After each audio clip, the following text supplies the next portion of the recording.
especially for people in the industry that we're in, a lot of folks are still afraid to kind of dive into this equity conversation, or not sure where to start. They don't want to say the wrong thing, right? They don't want to, jump in and seem performative versus actually wanting to make a change, right? It's that performative line.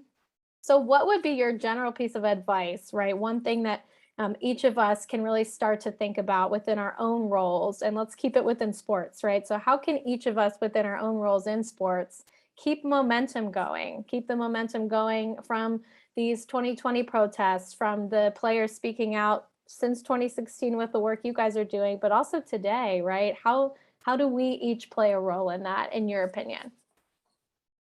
That's a tough question. I think because I don't want to not do that it justice, because it's a really important question.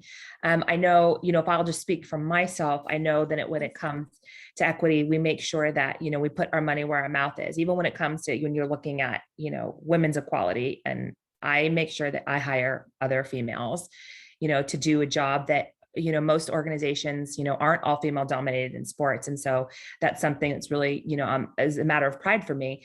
When it comes to fighting these issues, I think that people need to understand that you don't need to be out in the streets protesting, and you don't need to agree with some of the things that you see, but you need to find out what's important to you.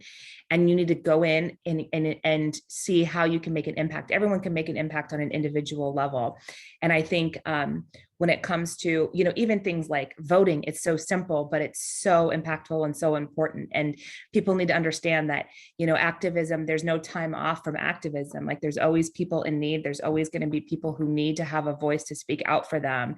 And you have that in your heart, and you need to speak to that and do what you can to make sure that you're practicing, and looking around at the resources that you may have. It's a fantastic answer. I love it. Oh my goodness. Thank you so much. I mean, I think it hits the nail on the head, is that it's really about each of us figuring out what we want to do, right? What change we want to make, and figuring out our strengths and ability to actually go out and tackle that. So I think it's amazing advice. It can be exhausting, and it can be discouraging when you see bad things, you see what's happening in just, one particular state recently. It's just like so disheartening. And then you go, how do I do this? And then you just keep focusing on what you can do and what you can control.